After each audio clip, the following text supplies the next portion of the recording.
Nous sommes de retour donc en direct sur le 666 99.1 ou si vous nous écoutez sur le net www.radio666.com et là on vient de s'écouter un Howard Shore et le groupe canadien Metric et donc pour le film que normalement Chloé est censée avoir reconnu. Mais Chloé. tout à fait.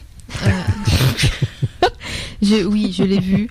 Je le dis alors, je triche un peu, mais Cosmopolis. Ah bah oui, bah c'est pour ça alors moi j'ai pas tilté. Que je n'avais absolument pas aimé, donc je n'ai absolument pas retenu la musique. D'accord. Voilà. Donc il a fallu en fait que Jackie te souffle. Tout à fait. Voilà. Bon. Bah voilà, c'est fait. Parce que je trouvais que ça ressemblait à une musique de pub pour voiture en fait. Ah bah, bien souvent, des fois t'as des musiques de toute façon de pub qui sont prises de musique de film. Oui, donc, ouais. Oui, ou juste de groupes comme ça. Non mais ça tombe très bien parce que je crois que l'affiche d'ailleurs c'est. Il est dans la voiture. Robert Pattinson.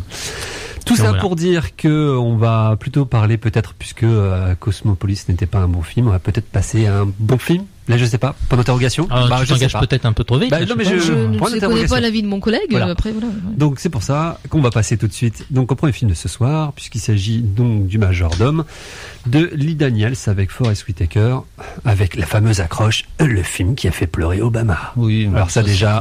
C'est de la communication. Oui, non, mais je sais, c'était juste pour le citer, parce que ça m'a fait un peu rire. Et puis je trouve que c'est contre-productif. Je trouve que oui, c'est contre-productif. Alors le pitch, qui le pitch, de toute façon, il est rapide. C'est le portrait de Cecil Gaines, donc qui a été majordome de 8 présidents américains.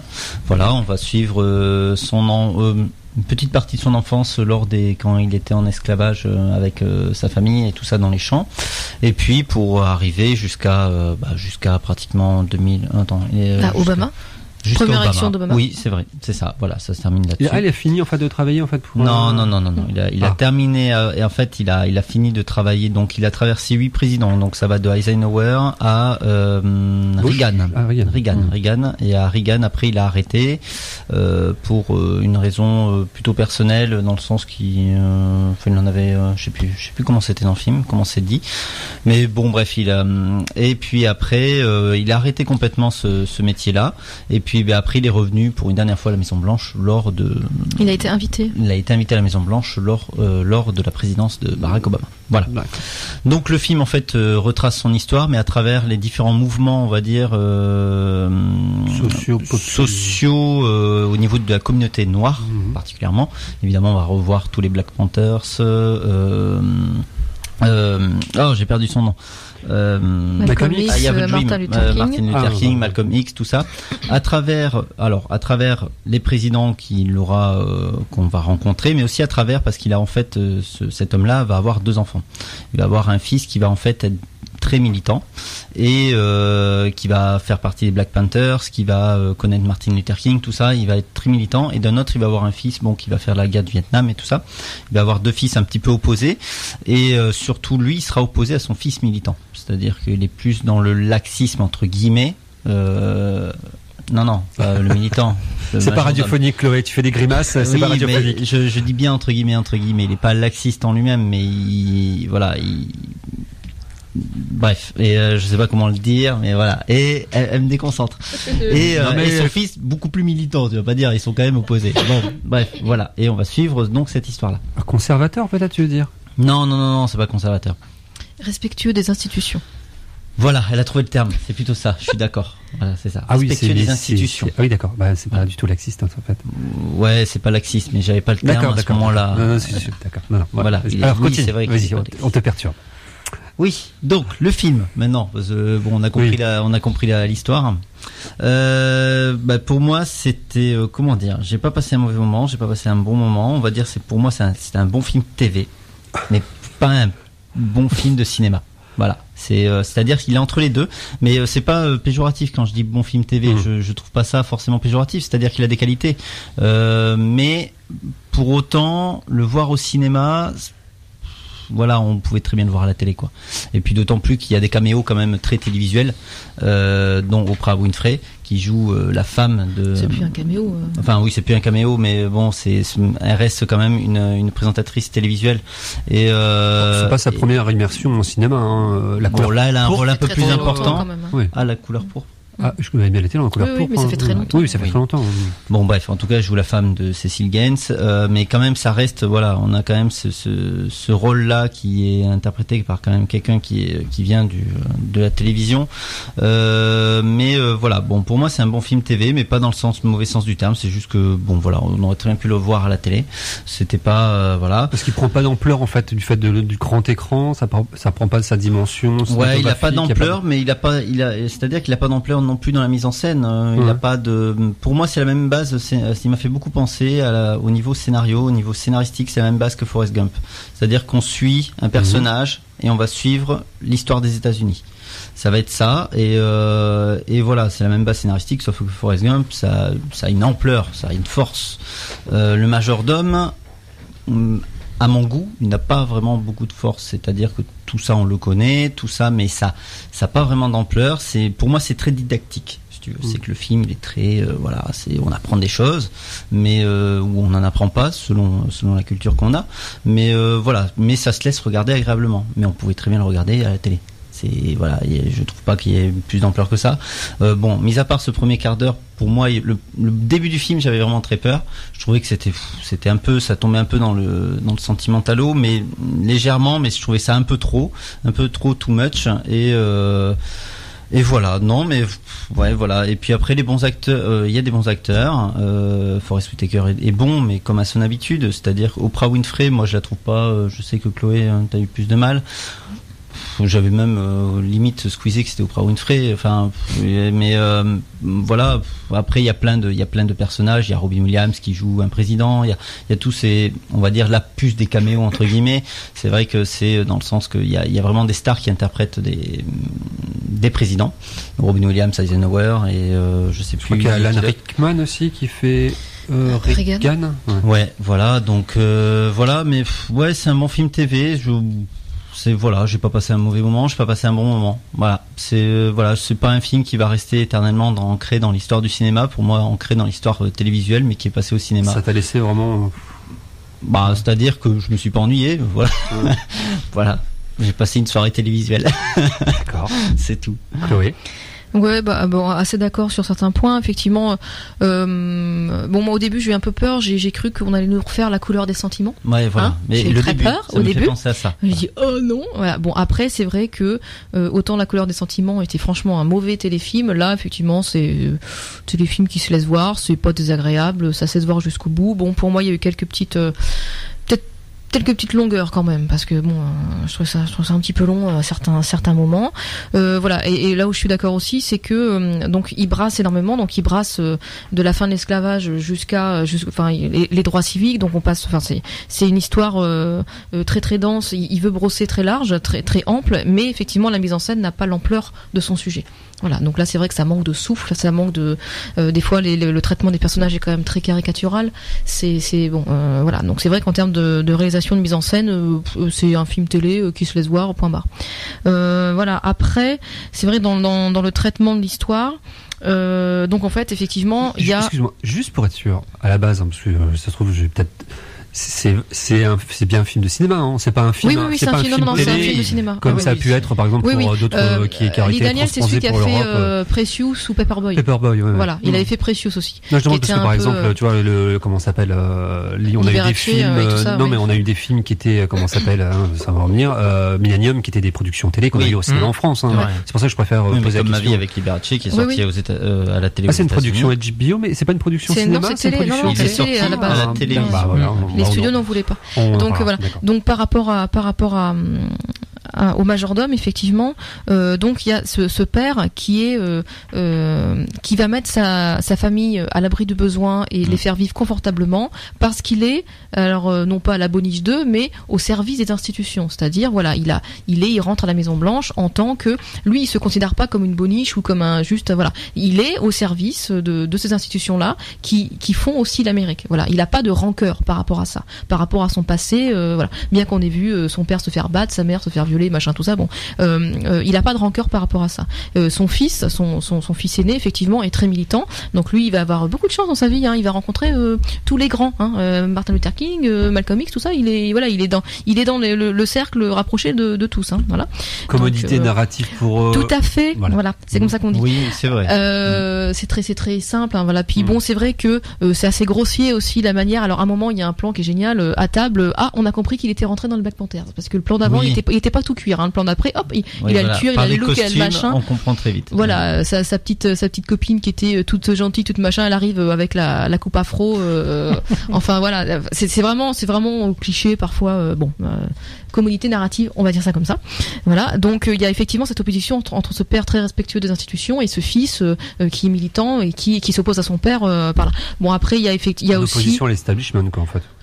Oui, voilà, puis l'histoire du père du fils aussi, voilà. Alors après, c'est vrai que l'histoire du fils cadet qui lui va s'engager au service de son pays en faisant la guerre du Vietnam, tout ça, elle est beaucoup plus effacée. Ça arrive un moment, mais c'est pas le sujet. C'est vraiment le fils aîné et son père qui s'opposent dans leur vision des choses. Voilà. Ce qui aurait pu être intéressant parce que j'imagine qu'en tant que majordome, il a dû beaucoup on va dire l'oreille qui traîne, donc savoir. Non, mais ça, il n'en est pas question du tout. Oui, ça, il en est pas question. Le fils aîné ne nous demande absolument pas ces choses-là. On n'est pas du tout là-dedans. C'est vraiment tu es au service de ce pays qui nous qui nous prend pas en compte, qui nous voilà, etc. quoi. Non mais je voulais dire en fait c'était par rapport en fait la vision en fait des choses en fait de Forest Whitaker, en tout cas du personnage de Daniels, c'est ça? Non, Lee Daniels. Lee Daniels. Ouais. Non, Lee Daniels c'est réalisateur. Non, je parlais du personnage. Cécile Gaines. Qui en fait lui aurait pu avoir entre guillemets l'oreille qui traîne et savoir un peu ce que pensent les présidents, en tout cas le côté un peu là et sa vision par rapport à son fils. Non, le côté encore une fois communauté narrative sur ce coup-là, c'est aussi que il a l'oreille des présidents aussi parfois, donc c'est un peu facile aussi. Voilà, il y a un peu ça aussi qui. Est-ce qu'il n'y a pas une vision un peu édulcorée? On essaie de préserver un peu, on va dire. Ça dépend parce que pour certains, c'est particulièrement. Oui. Voilà, Kennedy, donc tu sens que on va pas faire de mal à Kennedy. Je vois que c'est très, enfin on le ressent dans le film. Ouais, enfin voilà, donc Kennedy, c'est vraiment celui qui est le plus. C'est vraiment un peu facile. Voilà, c'est un peu facile dans le traitement. C'est assez, c'est parfois, pas toujours, mais caricatural. C'est un peu facile. Voilà. Donc après, moi, ce qui m'a gêné, par contre, toi, tu parlais de caméo. Moi, je parle de compilation de gens célèbres qui viennent. Alors on l'attend. Alors premièrement, compilation sur les présidents, c'est-à-dire alors quel est l'acteur qui va nous faire le président? Chaque fois qu'on sait que ça change de président, on attend la tronche du nouveau président. Donc Eisenhower, ok, c'est Robin Williams. Après, voilà, on découvre. Alors celui qui joue Kennedy est particulièrement mauvais, hein, il faut le savoir. C'est le plus mauvais de tous les présidents, je trouve. Il y a aucun, enfin voilà, c'est pas rendu. C'est vraiment on aligne. On aligne les présidents, puis voilà, on s'amuse à faire devinez qui c'est qui va faire ça, voilà. Donc il y a l'alignement là de ces présidents là. Et moi, ce qui m'a aussi saoulé, c'est la compilation effectivement de soi-disant entre guillemets de stars ou de people qui viennent, voilà. Alors on a Mariah Carey, Oprah Winfrey, Lenny Kravitz, voilà. Donc on dit il y a machin. Donc Mariah Carey, bon bah elle passe très vite, hein, donc puis on la reconnaît pas trop, hein, donc au début elle joue la mère de Cécile Gaines, quoi. Donc on la voit 3 minutes, 5 minutes dans le film au début. Lenny Kravitz, il ne sert absolument à rien dans le film. Bah non, son rôle il sert à rien. Autant le rôle de Cuba Gooding Jr. On peut comprendre, le rôle de Lenny Kravitz, lui, il ne sert à rien. C'est-à-dire, tu fais un film sur les droits civiques américains, des Noirs américains, ça m'intéresse. Est-ce que je peux en être Je sais pas comment ça s'est passé entre eux, mais on a vraiment l'impression que c'est ça, quoi. C'est ça m'intéresse, donc je veux en être. Il était dans Precious aussi déjà, Lenny Kravitz.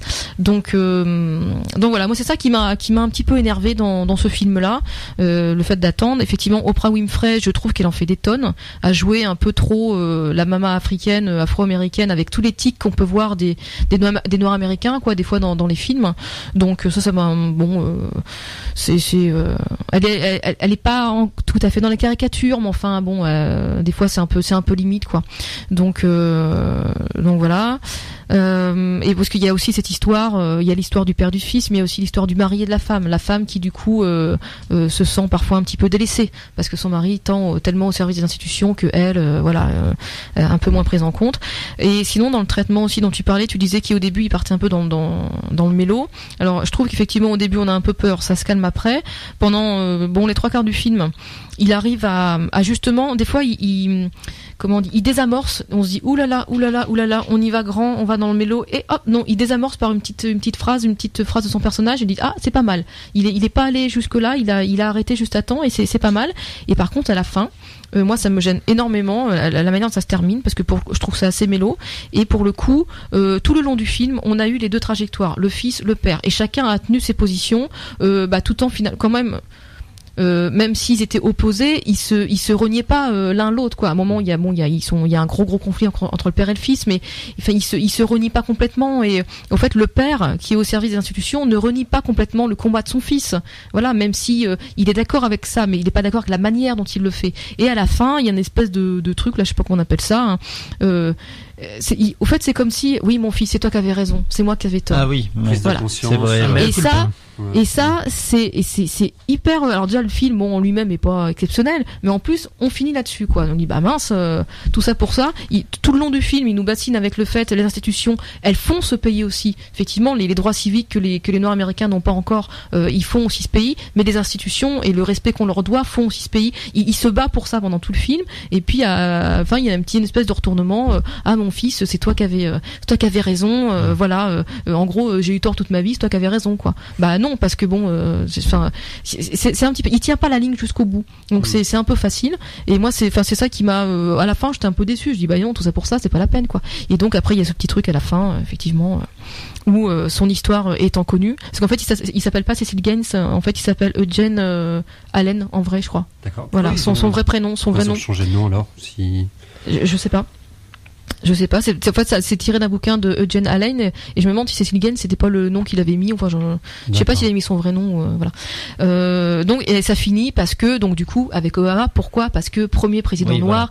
Ah, mon fils, qu'est-ce que je suis content. Tu t'es battu, et finalement, on arrive à Obama. Voilà, c'est pour ça qu'Obama il a pleuré. Voilà. Non mais voilà, c'est. En regardant sa propre image ou parce que... Non, mais bon, c'est effectivement. Les raccourcis sont très rapides. Voilà, il y a énormément de raccourcis, et le sujet, il aurait peut-être mérité de se recentrer sur une période un peu plus courte, parce que là, il brasse très très large, très ample, et ça n'a pas l'ampleur de. Il avait effectivement un sujet en or là-dessus, et c'est pas gâché, il en fait pas du gros gâchis. Un film du dimanche à la télé. Voilà. Et ça reste pas. C'est pas de ces films qui marquent comme ça, qui vont nous marquer sur une période comme tous les films qu'on a pu voir sur le Vietnam par exemple. Voilà, il y a des films qui traitent de la guerre du Vietnam qui nous restent parce que ça nous raconte vraiment toute une époque. Là, ça nous raconte pas toute une époque. Je voulais en faire. Oui, non, mais voilà, l'histoire d'une communauté, la communauté voilà, en restant très peu en fait, en plus sur les événements. Enfin, c'est surtout les conséquences de le retour en fait de ces l'avant et l'après, ça qui est fort. Mais là, on n'a pas ça, on n'a pas tout ça, et c'est trop large. On part quand même de l'esclavage. Ils sont dans les champs de coton au début, quoi. Et on arrive à Obama. Donc et tout ça en 2h08, c'est ça ? Je crois qu'il fait 2h08 le film. Alors bon, et comme il n'est pas super doué narrativement parlant, bah évidemment il y a des choses qui vont pas, quoi. Donc je dis pas que c'est pas faisable, mais c'est vrai qu'il y a forcément des choses qui restent sur le côté, et là on survole les choses, il nous fait c'est un catalogue, voilà. Vous voyez, il y a eu ça, il y a eu ça, il y a eu ça, il y a eu ça, sachant qu'il y a, voilà, encore une fois, il y a des c'est par période. Les personnages sont représentés de manière hyper maladroite. Alors Malcolm X, on le voit pas, voilà. Par contre Luther King, alors non seulement il est joué par un personnage absolument pas charismatique dans le film, mais en plus alors un coup, vous savez, quand ils parlent de personnages réels et qu'on les voit à la télé dans le film. Alors dans le film cinéma que nous on allait voir, c'est un acteur qui joue Luther King, mais quand il passe à la télé, c'est le vrai. Les images d'archives. Voilà. Ils ont pas retourné les images d'archives avec le, voilà. Alors, je crois que c'est vrai pour Kennedy, pas pour Kennedy, enfin pour un des présidents ou je sais pas quoi. Il y a un décalage. C'est pas l'acteur qui fait. Bon, c'est un peu bordélique quand même, voilà. Ça arrivait dans d'autres films, ça. Pareil, certains, moi j'étais avec des personnes, ah mais c'était Luther King, on l'a vu. Ah bah oui, il était derrière et tout. C'est pas clair, c'est pas, voilà. Soit on monte les personnages et on les fait bien, mais là, enfin c'est trop survolé, c'est trop, voilà. Donc on apprend des choses effectivement si on n'est pas au courant de ce combat des droits civiques pour les Noirs américains, mais ça, bon, on apprend en gros des choses, parce que pour les détails on repassera, parce que oui, voilà, c'est les mêmes. Survole, hein, c'est les mêmes. Hein. On connaît, hein. On connaît Luther King, Malcolm X, les Black Panthers, on connaît. Voilà, il n'y a pas de, il y a rien de nouveau. Tu connaîtras la même chose. Non, mais c'est vrai. Alors que ça parle pas de la communauté noire, Forrest Gump. Et pourtant, tu vas avoir le même. Et là, voilà, c'est parce que c'est raconté du côté des Noirs américains. Alors, voilà. Mais non, c'est pas. Moi, je mettrais juste un tout petit truc là où je suis pas tout à fait d'accord avec Chloé. Enfin, moi, je l'ai pas ressenti comme tel, en fait. En tout cas, c'est en tout cas au niveau des stars qui s'alignent. Moi, à chaque fois, je voyais un président, je me demandais pas qui c'est qui allait jouer. Je me demandais, en fait, moi, je me posais plutôt la question inverse. Comment il va le traiter? Voilà. Et l'acteur, en fait, je m'en foutais un peu, en fait. Moi, mais c'est pas en termes d'acteur, mais justement, c'est plutôt comme ça. C'est voilà, c'est comment il va le traiter. Il traite rien, quoi. Eisenhower, il passe 2 minutes. Non, mais à chaque fois, justement, c'est qu'on se demande à Eisenhower. Ça sert à rien. Kennedy, comment il va, et justement, c'est qu'il n'y a pas vraiment de traitement approfondi. Ce qui aurait été peut-être plus. Ce qui aurait été peut-être plus judicieux, c'est justement qu'on ne les voit pas. Voilà, mais là, qu'on les voit tous et qu'ils se suivent les uns les autres sans servir à rien. Ça aurait peut-être plus gagné en force. Voilà, c'est un manuel d'histoire illustré, quoi, pour scolaire. Ouais. Tourne les pages, et puis voilà. Mais ça qui survole, en fait. Franchement, pour scolaire, ça peut être un film. Une très bonne introduction, effectivement. Très bonne introduction à l'histoire américaine noire. Après, il faut expliquer, quoi. Voilà. Après, évidemment, il faut rentrer un peu plus dans les détails. Bon, conclusion, moi, je l'ai dit, de toute façon, c'est un bon film TV pour scolaire ou quoi que ce soit, mais c'est pas un film de cinéma. Voilà. Non. Il y a des films TV pour scolaire. Oui, voilà. Tout à fait. Donc, et votre conseil, alors? Quand même d'aller le voir ou pas? Ou d'attendre qu'il passe à la télé, justement? On peut largement attendre d'aller le voir à la télé. Oui. Le DVD il sort dans 4 mois. Hein. Ouais, voilà. Non, mais bon. Après, oui, on apprendra des choses. Puis c'est pas. Et puis bon, c'est vrai que Forest Whitaker, il nous fait encore un truc comme d'habitude, quoi. Et il porte le film sur ses épaules. De toute façon, il est pas là. Le film se casse la figure. Hein. Donc, parce que c'est vrai que celui qui joue son fils aîné, David Oyelowo, je crois, Oyelowo, je sais plus, est très très bien. Mais c'est quand même Whitaker qui porte le film sur ses épaules, parce qu'il est pratiquement de tous les plans. Hein. Rappelez-moi, il jouait dans Racine, Whitaker? Oui, Racine, je m'en souviens très bien. Il devait avoir un petit rôle, je crois. Ouais. Il devait y avoir Morgan Freeman, je crois aussi, qui débutait à l'époque. Il y avait toute la. Non, c'était juste pour faire le parallèle de. Mais Racine, c'était bien. Hein. Racine, il y avait même Brando, je crois. Avec cette idée de un sacré casting. Non, c'était juste pour faire le parallèle entre qu'il a commencé à Racine et voilà, il arrive là. En tout cas, pour ceux et celles qu'on n'a pas fait fuir. Oui. Vous pouvez toujours aller le voir au Luxe jusqu'au 8 octobre. Et après, vous avez quand même une petite reprise, je pense, très très légère, mais elle est là, du 11 au 15 octobre au Café des Images. Et pour ceux que ça intéresse, puisque ça m'a titillé de savoir qui pouvait interpréter aussi mal Kennedy, la formation. C'est un mec qui fait un super-héros quelque part, non? C'est James Marsden. Voilà. Oui, d'accord, Cyclope. Voilà, c'est cet acteur qui a cette capacité spéciale d'être en fait totalement non charismatique. Oui, voilà. Dans tous les films où il apparaît, il est non charismatique. Et pourtant, pour Kennedy, c'est quand même un petit peu dommage. C'est un peu dommage. C'est un peu dommage. C'est vrai que moi, il m'a gêné. Par contre, Reagan est vachement bien. Soit dit en passant, c'est les 50 ans de son assassinat. Il y a pas de film qui sort à cette occasion parce que les Américains ils sont toujours en phase un petit peu au niveau cinématographique avec l'histoire et c'est vrai qu'on arrive à novembre. Mais Malcolm X, moi j'ai cru lire un truc par rapport à Jamie Foxx. Mais alors est-ce que c'est un projet ou pas? Mais j'ai cru lire Malcolm X, Jamie Foxx. Il y avait déjà eu un film de toute façon Malcolm X. Bah oui. Oui, avec Washington. Washington, Spike Lee. On va passer peut-être tout de suite avant d'écouter un morceau à